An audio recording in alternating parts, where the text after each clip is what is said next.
Challenge number 2 is now available for players to unlock the Yearn Cape in Minecraft, but we have a slight problem. If you think you're just going to rock up on the final day and complete all of the challenges in like 30 minutes, I've got news for you. If you're going to do that, be prepared for it to take you hours to complete. This server actually benefits players who are actually bothering to play. And let me explain why. If we walk through the main hub, you're going to see players with different levels of armor. You will see players with leather or chain or iron. Players like myself with gold.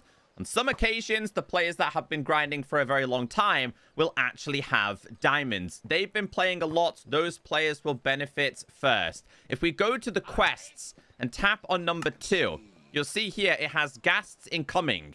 Piglin reinforcements have arrived at the outer walls. Help defend it to get the battle cry emotes. We have to kill 20 ghasts. And if you're trying to do it with a regular bow, believe me, this is going to take you a very long time. There is an upgrade system. I've started to work on a couple of different things. Armor and pickaxes and swords. So what I'm going to do here is head over to this machine, the enchantment table, where I'm able to upgrade this. If you have something like power and punch, you are going to benefit and outplay somebody who is leather who hasn't upgraded this. Because there's not that many ghasts that spawn, which means this takes a very long time. I notice between 1 and 5 ghasts at a time. And if a player has an even better bow than me, they have an even higher chance. So it actually pays to play the server when you get the chance. Now, I spoke to the creators of the server, and they said the server is going to evolve alongside the challenges. Now, from my understanding, I don't believe these towers were actually here the first time we checked this server out. Now, on this occasion, we got quite lucky. There isn't too many players here. But again, I've got a pretty decent bow. If you can get an even higher bow than this, because it goes a lot higher in terms of power. But it looks like the ghasts have already came through. There's one over there. There it is. You'll notice that, see, these players have got higher bows than me. And I can promise you, I've been trying to do this for so long, trying to snipe 1 or 2 ghasts, and it's incredibly difficult to do. We got one on that occasion. I generally think that's the first one I've got. But you have to do that a lot. So you're going to have to pick your playing time quite quickly, or quite good, because again, these players will snipe them from you. I managed to get another one there. So for this challenge, you have to focus on upgrading. Now, for those of you that are playing on this server quite regularly, leave some comments down below. Help the other people in the comments. Let me know in the comment section how you guys are getting all of your gems to upgrade. What is the way that you've been doing it? So we have to do this and kill a total of 20 ghasts. Every time you get the chance to upgrade... Oh, they're down here. Every time you get the chance to upgrade, make sure you guys do it. But a lot of these players are going to suffer because they're just doing it with a basic bow. You're just going to miss out, and it's going to take you 10 times longer to complete. So if you're smart and you just let people do a little bit of damage for you, you can see some of these players don't have really good bows.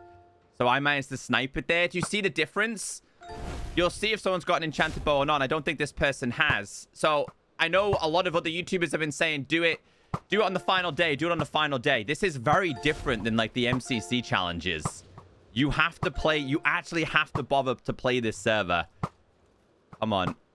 There we go. We managed to snipe it. So I'm going to get this done quite quickly just because I've obviously upgraded my bow. So don't go wasting all of your emeralds. I've literally just got to kill one more ghast. And because my bow is pretty good, it's not going to take long for me to complete these challenges at all. So if I open up my quests, this has now been done. I think it's very important to understand what the next challenge is going to be. The fight is going well. Make sure it stays that way. To get the mushroom hat dressing room item, we must kill 200 enemies. So my advice here would be to focus on upgrading your sword. For me personally, I found going to the mines the best way to get emeralds because, again, you can just do it at your own pace and gather materials like coal and redstone and stuff like that. But you'll notice a lot of people will upgrade their stuff now. So my best advice is just upgrade it as much as you can. Get a ton of emeralds while you can. Armor is also going to be quite important as well. Focus on upgrading those. Again, I would recommend playing like an hour or two per day. I'm going to try and focus on fortune next, I think, or maybe efficiency. So yeah, that's just a warning for everybody who does want to get this cape. Don't try and do it all on the final day, because that's not going to work. Have a wonderful day. I'll see you tomorrow for the next challenge. One more thing to be mentioned, you'll notice that we do have quests and we have unlockables like the Swift Boots. We also have another unlockable which we recently got, which is going to be, I think it's the Battle Cry emotes. In order to access these, it has to be done with the custom player character. So head into the dressing room and edit your character. I made this one before. When it comes to the Swift Boots, just go down to footwear, and the boots will be right here. So you can see we have boots of swiftness. Sometimes they might not show on specific stuff, but all you'll have to do is just equip these. I have these already on, so go ahead and equip them. They're not showing, like I said, because, of course, I'm currently sitting on this unicorn. And as for the emotes, this should be inside of here. I'm not quite sure where it is, though, but it will be inside of here somewhere. It's just an unlockable, so you probably have it unlocked somewhere, maybe up here somewhere. Owned emotes. I'm trying to find the specific one. Not that one. They're inside of here. If you don't see it straight, there it is. There it is. Battlecry. If you don't see it straight away, just restart your game. They will actually appear.